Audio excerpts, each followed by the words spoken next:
Hey y'all, it's Kiki. Welcome back to my channel.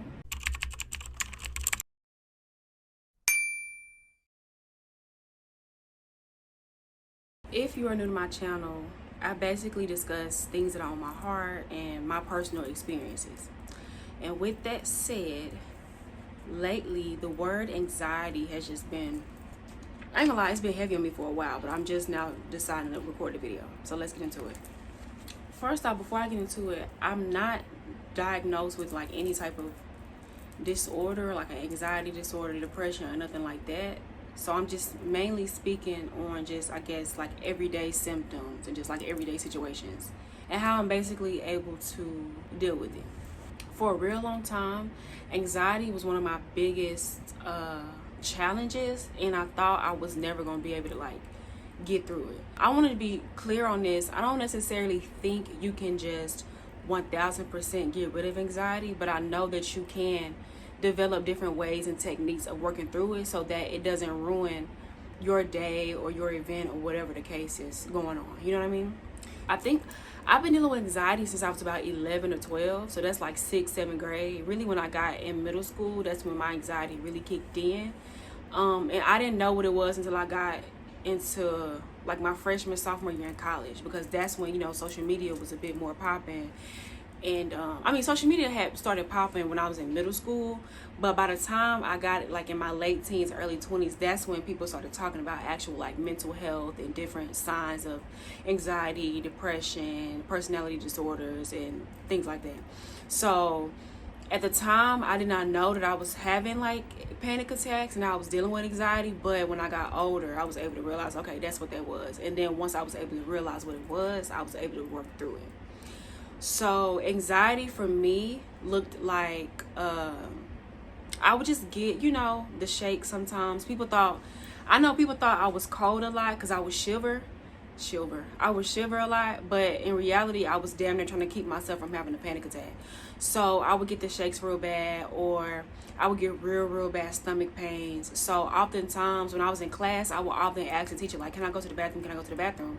Not really needing to use the bathroom, but to just get away from the classroom because school just gave me really bad anxiety. Because when I was in elementary school, I didn't really have anxiety like that. It wasn't until like I got in my teenage years is when it got worse. But I'm gonna get into exactly how it looks like and then how I figured out how to take care of it.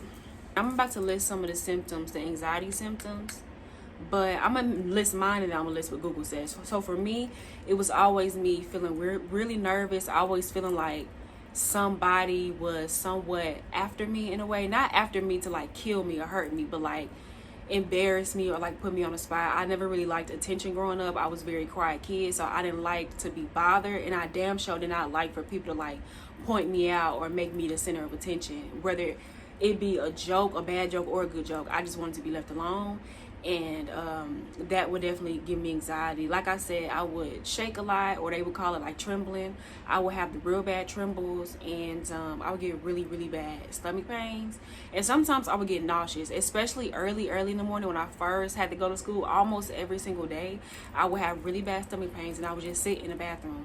I wouldn't necessarily vomit, but I will always get a very nauseous feeling, but it never ever will come out because I never ate breakfast to begin with. And I stopped at first. When I was in elementary school, I did eat breakfast a lot, but when my anxiety started kicking in and my stomach was hurting, I did not want to eat breakfast or even drink nothing because I just knew it was gonna come back up due to my nervousness. So we're gonna see what Google names as all of the anxiety symptoms, and then we're gonna get into it. So it says feeling nervous, restless, or tense, having a sense of impending danger, panic, or doom, having an increased heart rate, hyperventilating, which I've done a few times in the past, which was like full-blown panic attacks. Sweating, trembling, feeling weak or tired, trouble concentrating or thinking about anything other than the present worry.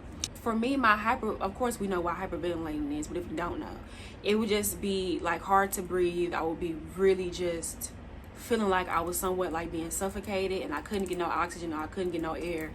And don't let me be crying too. If I'm crying and I'm hyperventilating, I feel like I'm damn near about to die, because not only am I crying, I'm having a hard time breathing, and you need to breathe when you cry. So my panic attacks will be heavy. I haven't had a panic attack since 2020, and that was due to my last relationship that I was ever in. It was a very unhealthy relationship, and we had gotten into a situation. I ended up going into a panic attack because the situation was just really intense.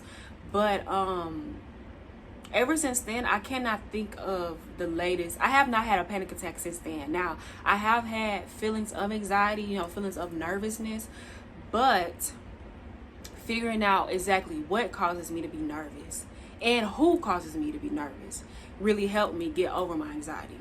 So that's one thing. So being aware of when my anxiety kicks in the most, that's the first thing.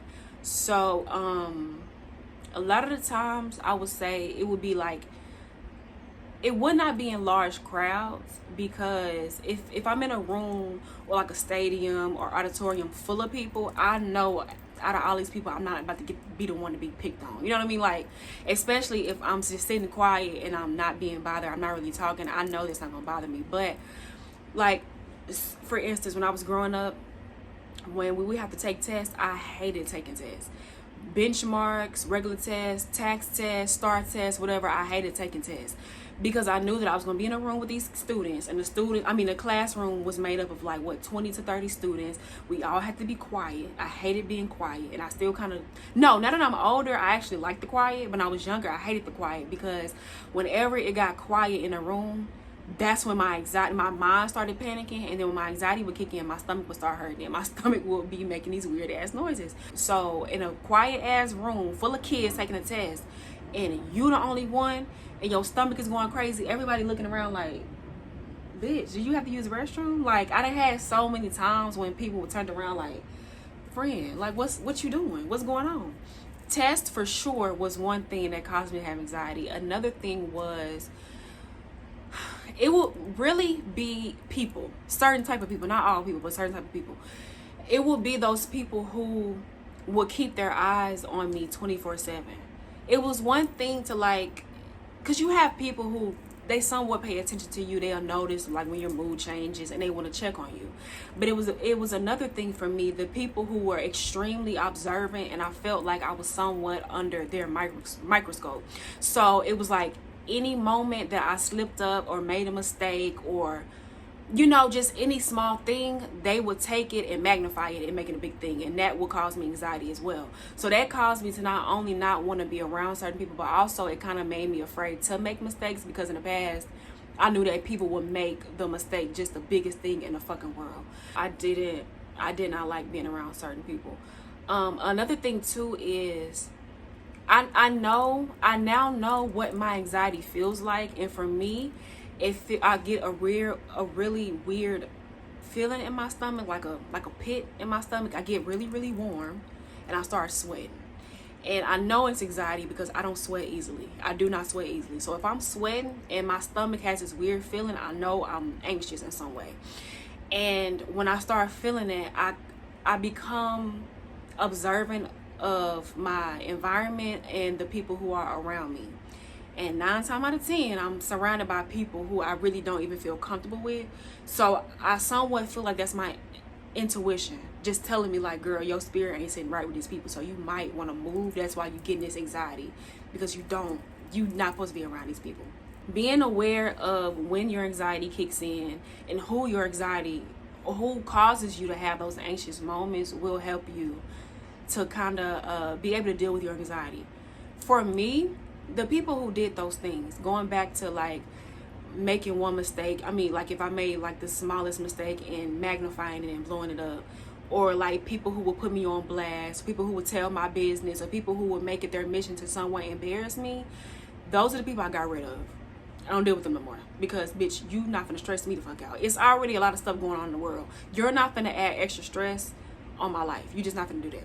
Yeah, I have been looking at the screen this whole time. I'm not supposed to be looking at y'all. So, but yeah, being aware of what causes your anxiety and who causes you to have anxiety will really help you.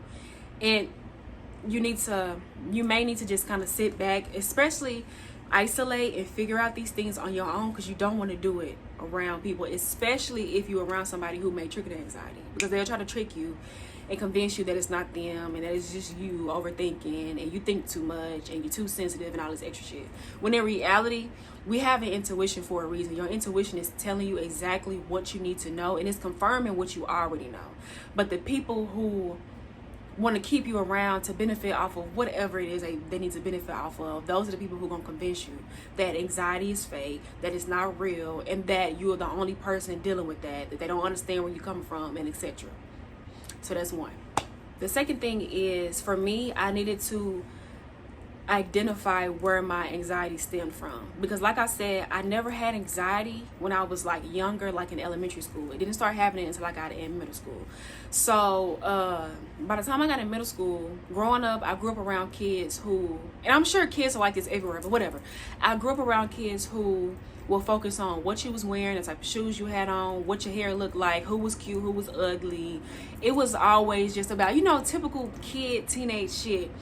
And in my opinion, growing up, especially for me, I didn't really have, I wasn't up on the latest Jordans and the latest fucking Air Force Ones, and I wasn't up on the latest trends. I would try my hardest to be, but if I'm being completely honest, I wasn't. But I was just really trying to fit in, because I didn't want to be the kid who was getting picked on for not dressing the part and not, being cool enough for the cool kids. You know what I'm saying?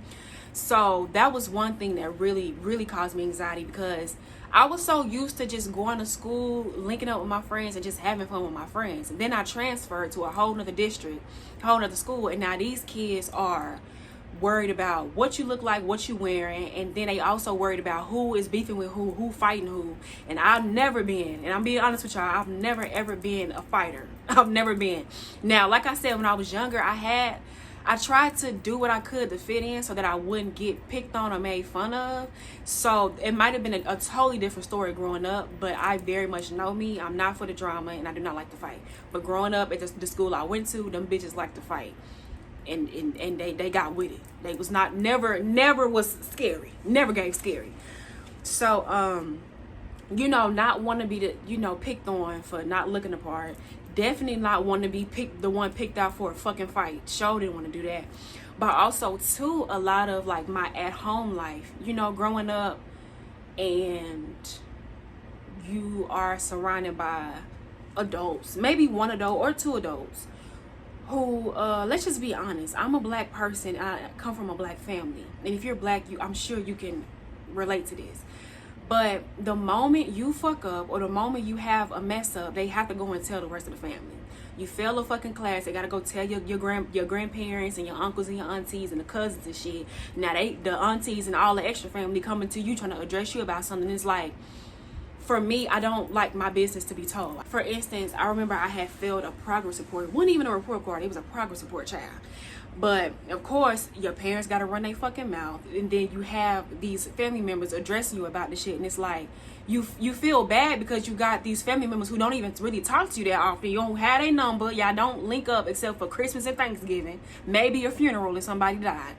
And they coming to you talking about this. As a kid, I'm thinking, well, damn, I'm hella embarrassed because this person don't even talk to me, but now they know that I'm doing bad in school, so now they lecturing me about some shit. You know what I'm saying? That gave me anxiety as well. And also, growing up in a black family, you gain too much weight, they talk about how fat you are. If you're too damn skinny, they talk about how you ain't nothing but bones. You ain't got no meat on your fucking bones. It's kind of like a lose-lose situation. You can't win for fucking losing when you grow up in that type of family. So that also caused me to have a lot of anxiety and a number of other things, but I don't want to get into them. So for me, a lot of my anxiety stems from childhood, for sure. Identifying where your anxiety stems from, and being honest with yourself. Be completely honest. Don't sugarcoat, and don't sell yourself short. You need to be completely open and honest. Did it come from a relationship? Did it come from a friendship? Did it come from family? Did it come from seeing people on TV who didn't look like you? It could be a number of things that can cause anxiety. Let's move on.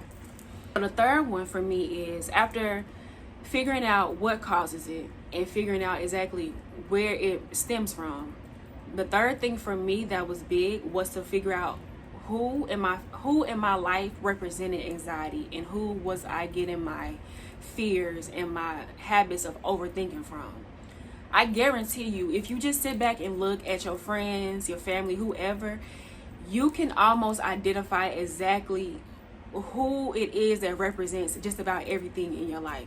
There is somebody who may represent anxiety. They may not even know that it is anxiety. They may name it something else, or they may be in total denial. But there is someone who can represent those fears and those feelings of just paranoia and nervousness in your your life or just your environment. I know who that person is for me. I'm not going to identify, I'm not going to address who that person is, but I know who that person is for me. They had a huge influence on my life. They pretty much convinced me that there was only one way to live life, and if I went the other way, then bad things would happen, which caused me to be fearful, which also caused me anxiety. And they oftentimes were very convincing and very almost like manipulative in a way. I don't know if it was purposeful or accidental, but manipulative in a way to get me to sway and switch my decisions. They just often had a habit of planting fear and doubt within me. And I don't know, like I said, I don't think it was purposeful, but they generally and just naturally lived in fear. So their fear just somewhat bled onto me, and they were a part of my life for all of my life. So there was no way I could shake out of it, because I kind of just grew up automatically receiving all of these doubts and these fears. So when the anxiety hits, it wasn't kind of nothing new. It was kind of something I was somewhat used to, I guess you could say. So figuring out exactly who represents the anxiety in your life would definitely help. And then figuring out what proof they have to be so damn anxious, to be so damn, nervous all the damn time. Because most times there is no proof. It's all up here. It's really nothing out in the world that's making you, that's telling you you should be anxious. The next thing for me is asking myself what it is that really has me nervous, and then working on that thing and conquering it. So for me, my two biggest things that I pretty much already addressed was I really did not like to be embarrassed in any type of way, and I didn't like making mistakes. With that said, I had to get in the habit of being comfortable with embarrassment and also being comfortable with making mistakes. It may seem super simple because everybody's different. While some people may not want to make a mistake, or they may be nervous to mess up, some people embrace mistakes and they don't understand why other people don't. Me, on the other hand, growing up as a kid, I never ever embraced mistakes. I thought that I had to be perfect. I thought everything needed to come out right the first time. Even if I was new to doing it, I thought I needed to be a fucking master to everything that I did. And if I didn't, that means that I was worthless, that I was probably stupid, that I was not talented, I had no damn skills. And also it meant that I knew that somebody around me was going to take that opportunity to rub it in my face or to go and talk to somebody else about it.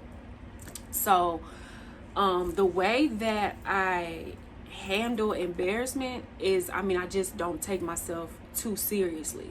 I ain't gonna lie, I'm still working on it, because if I was to go into the mall on a Saturday and bust my shit, I might just act like I passed out. I'm not gonna lie to you. I might just fake like I fell out. But I just know, for me, whenever I maybe have like a blind moment, like I do maybe something stupid, or I just fuck up in a way, I know that I just laugh it off, and then I take it and I go about my business. Because one thing about it is, when people try to embarrass you, they can't stand when you are in on the fucking joke. They want you to be the joke, but the moment you laugh at yourself, or the moment you don't take yourself seriously, they can't stand it, and they no longer want to go out their way to fucking embarrass you, because it's not gonna work. So me, I laugh just about everything off. I don't give a fuck. I remember I was somewhere. No, I was crossing the street and I tripped in the middle of the fucking street. And I made sure to laugh that shit off, because I know the people saw it, and it's like, okay, that's fine, I tripped. I can't change the trip, and I can't act like I didn't trip, and I'm damn sure not finna fall in the middle of the street, because when this light turn green, these cars is gonna go. So let me make sure I laugh, and let me make sure I don't take shit seriously, because shit happens. Like, you can't, some shit you just really can't control. Like, niggas, you trip, you know what I'm saying, you knock shit over, you may break shit, things happen. So instead of trying to go out of my way to control every single thing to make sure I'm not embarrassed, I just realized that if ever something happens, not to take things so damn seriously and not to take life seriously, because it's already enough stuff going on in life. The last thing you need is to not have a sense of humor and not know when to laugh and when to just brush it off and keep it moving. And my second thing is making mistakes. I remember this quote, and I'm gonna look it up to see exactly who said it. But I learned this quote in 2020 when I was, when I made the decision to go on my self-love journey and, things like that. The quote basically says, if you're making mistakes, it means you're out there doing something. Oh, it says Neil Gaiman, whatever. But if you're making mistakes, it means you're doing something, right? So for me, I had to remind myself of that. And that plays a huge part in working on those things that causes you anxiety and conquering those things. Somewhat reparenting yourself or affirming yourself and reassuring yourself. You kind of have to talk yourself back up to that level of confidence, because if you don't, then you might still be dealing with anxiety years and years from now. So for me, my favorite quote is, if you're making mistakes, that just means you're doing something. Because imagine, the fact of the matter is, you're not going to get everything right. The fact of the matter is, you may fuck up in life. Life is about fuck ups. You're not going to get everything right. You're not going to be perfect at everything, right? But the best part about it is, once you make a damn mistake and you come back the second time, you know what not to do. And you come back the second time and you try again, you know what not to do because you made the mistake the first time. So now you are no longer a beginner, okay? You done made your way to intermediate, because you done been there, done that, and got a t-shirt, and you ain't fucking up no more. And the next time you make a mistake, it's gonna be the same thing. So for me, I had to really remind myself, girl, it's okay if you drew this picture wrong, you've never drawn before. It's okay if you made an error at work. Things happen. It's okay if you gave the customer the wrong change. Things happen. It is okay if you mess up. Don't beat yourself up about it, because mistakes are a part of life. It's not something to be ashamed of. It's not something to be embarrassed about. And it doesn't make you or break you. A mistake is just something that it's bound to happen. You cannot run from a mistake ever. You cannot get everything right. So that's what I had to remind myself. For you, whatever your anxiety looks like, it may be the clothes that you wear, or maybe you just afraid of looking a certain way. So now you have to reaffirm yourself that you look perfectly fine and what you wear is fine and things like that. Or it may be the type of, how you wear your hair or makeup, or the job that you work, and things like that. Anything, that feeling that brings you anxiety, figure it out and then do the best you can to embrace it. Don't run from it. Embrace that thing that brings you nervousness, okay? You got stage fright, but you want to be a comedian. You need to get your ass up on that stage, okay? Do whatever you need to do. Say you a prayer, okay? Take you a shot of Henny or Takiki, so to give you the courage you need to get on stage and get up there and do it. And before you know it, you'll be comfortable, and it will be like a breeze, and you won't be a beginner anymore. But you have to embrace it. You cannot run from those things, because if you do, your anxiety is just going. It may just be there. It may be worse than what it is, and it may be the thing that's conquering your life instead of you conquering your life. Period. Okay, so number 5 kind of goes along with number 4, but the next one for me is reparenting myself. So that means talking nicely to myself, talking to myself like I actually like me, talking to myself like I'm somebody that I love. Growing up, I would be so mean to myself. I would be really, really mean to myself. And I realized, now that I've been in therapy for almost a year, and I've been journaling, and I've been doing this inner work, I realized that a lot of those thoughts and opinions that I have are not really my own. They're just somebody else's voice that I've somehow convinced myself that it's me, So I would really talk bad to myself. I was not the nicest person. And so I noticed that I can't overcome this feeling of nervousness and this feeling of anxiety if I am watering the seed of anxiety. You know what I'm saying? I can't overcome it. I can't overcome the feeling of people being after me if I am also after myself. I can't overcome the feeling of people wanting to somehow sabotage what I got going on if I'm doing it to myself. So I realized that I needed to be way more nicer, and I need to be way more patient with myself. And that is not something that happens overnight. I started doing this in 2020. It got better around 2022. Really, in 2023, it got so much better because I was able to, move in by myself. I'm in a totally different environment, and I pretty much set the tone for my day-to-day life and how I want things to go. So that kind of helped with my affirmations and me, talking to myself nicely. But this is how I thought about it. Whenever I would say negative things to myself, I would picture my younger self. So me right now at the age of 25, and I knock over a bottle of water, and my immediate response is, "You dumbass." Imagine your 8-year-old or your 9-year-old self or your 6-year-old self doing the same thing, right? And your present day self looks at your baby self and says, "Dumbass." That's a bit harsh, bitch. Calm down.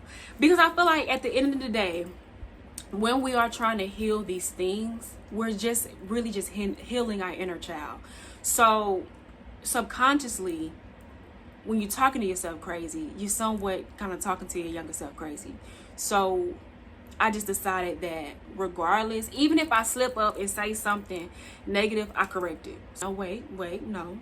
I'm not a dumbass, a bitch, okay? It's just water, and shit happens. I get a paper towel, I get it up, and then we're gonna go on about our day. Something very, very simple. You'll be surprised. Like, that's just a little bit of, the things that I would probably tell myself. And I could just imagine people who deal with anxiety and the things that they tell themselves, the negative things that they tell themselves. So you have to make the conscious effort to be nicer to yourself, and you have to make sure that any negative thought you have toward yourself, you are canceling it out with a positive thought. Because if not, the negative is going to outweigh any positive that you ever had, and it's gonna feel like all this work was for nothing. So you kind of have to put that work in, and you have to put in that effort to really get yourself to the other side. But you have to know that you will get to the other side. That's point blank. The next one is reassuring myself that I am well equipped to handle new situations, and that I have the tools to overcome any obstacle. You know what it's like to walk into something new and not knowing how it's gonna go. You don't know anybody in the room. You've never been in this location, so you probably are lost. You don't know where you're going. You don't know how you are going to interact with people. You don't know how people are going to interact with you, how people are going to receive you, and etc. Right? The important part of that is to think back to all the other times that you were new to something or a beginner to something, right? And think about how eventually you got comfortable and it was a breeze, right? You probably the new person at the job, your new kid at the school, you new person at the yoga class or the swim class or whatever. Everybody was new, and everybody had the same feelings you have. You don't have, a lot of the times the feelings we have are not unique to us. Everybody has somewhat had those feelings of nervousness because they're new to something. So for me, whenever I have a new situation, I kind of just breathe, and I kind of just remind myself, okay, this is not a scary situation, and it's not something that's going to like break you down or ruin you in any way. Okay, you're just new, and because you are new, you are expected to be lost. You are expected to have a lot of questions. You are expected to act like a new person. In the video before this, when I was trying to not to be a homebody, I went to a new library, and I kind of became overwhelmed because I had never been there before, and it was much more bigger than I thought it was going to be, and it was way more people than I thought it was going to be in the library. So but instead of beating myself up about it because it was such a new situation and I couldn't get that comfortable, I just reminded myself, okay, you're not the first person who has walked in this library for the first time, and you're not going to be the last. So you walking around wanting to explore, asking the librarian questions. Mind you, the librarian is there so that they get asked questions. That's their damn job. So it's like, there's no need to beat yourself up for being new to something, okay? The second thing is also reminding myself that I have everything that I need to handle anything that comes my way. I don't need somebody else's saving because I can save myself. You know what I'm saying? Like, I don't need to hide behind anybody else. I don't need anybody else to speak for me, because I can speak for myself. I can explain things myself. I can deal with people myself, you know? And of course, that took work. But, and it took a bit of, you know, stuttering and stumbling and a bit of fucking up, but eventually you get comfortable, you get used to it, and you go on about your business. Do not try to assume that you know somebody else's thoughts. So it's like, if I go into a new place and I'm talking to somebody and it's clear that I'm a bit nervous and I maybe stumble over my words, or, you know, I get to stuttering a little bit.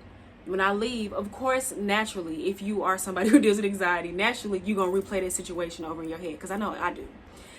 And but instead of me thinking, oh, this person probably thinks I'm dumb, they probably think I'm this, it's like, no. For one, what they think, I don't even know what they think. That's one.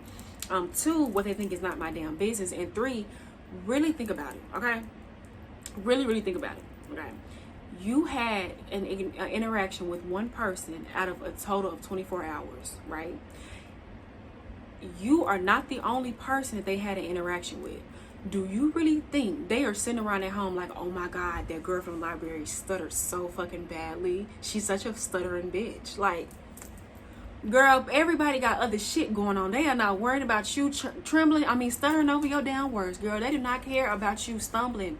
They don't care about that. They don't care about you being new. They don't care, okay? I promise you, they're not sitting around thinking about you.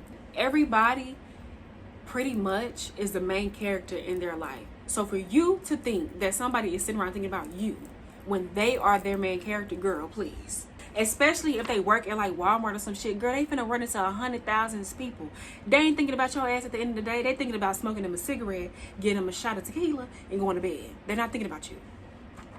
I'm sorry, but I just wanted to let you know. I don't want to say I'm mean about it, but I'm just letting you know, like, don't overthink it, because I promise you, what you're thinking is not true any damn ways. Okay, the next thing is, so because I know myself, and I know that I am someone who has dealt with anxiety and still kind of a little bit deals with it every now and then, I know that it's important for me to be mentally prepared for situations. Whenever I feel like my anxiety is about to kick in, I just go somewhere where I can be at peace. Nobody can stop you from going to the bathroom, okay? Nobody. You go to the bathroom, you close the stall, and you breathe. You breathe. In through your nose, out through your mouth, okay? And when you breathe and you close your eyes, you imagine yourself sending the air to your mind. And the air, the oxygen that you're breathing in, picture it wiping out all of those thoughts and that overthinking and those negative thoughts you have, and picturing it, clearing it out. And when you exhale, picture all of that just leaving you. And you do that a couple of times. And I promise you, your heart rate will decrease. You won't be like, ba-ba. Your heart rate will decrease, your blood pressure won't be through the roof, and you'll be able to go in and do that presentation or have that meeting or have that conversation or go on that date, okay? Every situation that happens, you're not going to know that it's about to happen, right? So you don't know if you at work and your boss is going to come to your desk and call you to their office, right? You don't know. Sometimes it may happen at random. You don't know that that's going to happen, right? So the best way to mentally prepare yourself is to pull out some, you know, like I said, to reaffirm yourself and pull out some affirmations, to remind yourself that you have all the tools that you need.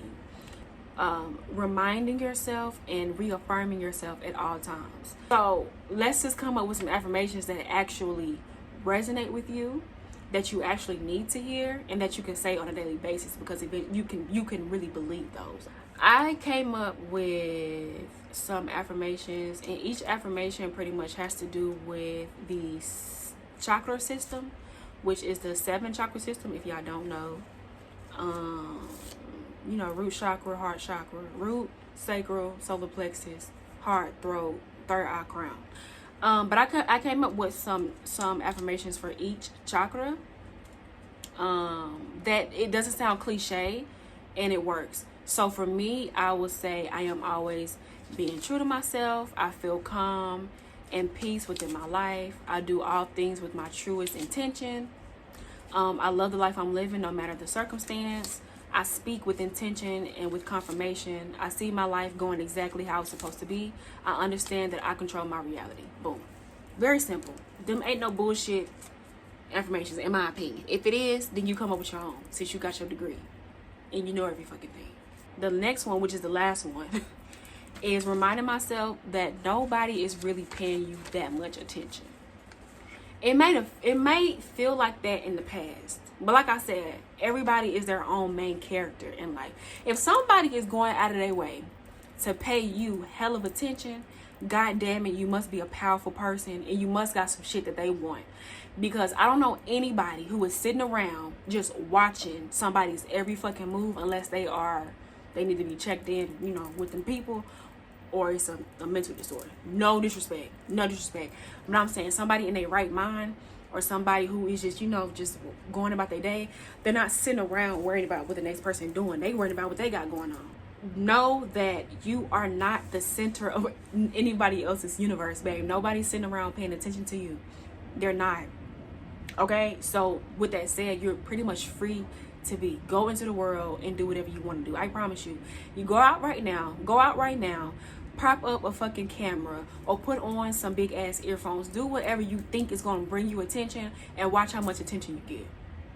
You fuck around and get none, because nobody is caring that much about you like you think they are. Somebody may have convinced you that when you were younger, or in a relationship or something. Somebody may have convinced you of that, but I promise you, nobody cares about what you got going on more than you. I promise you.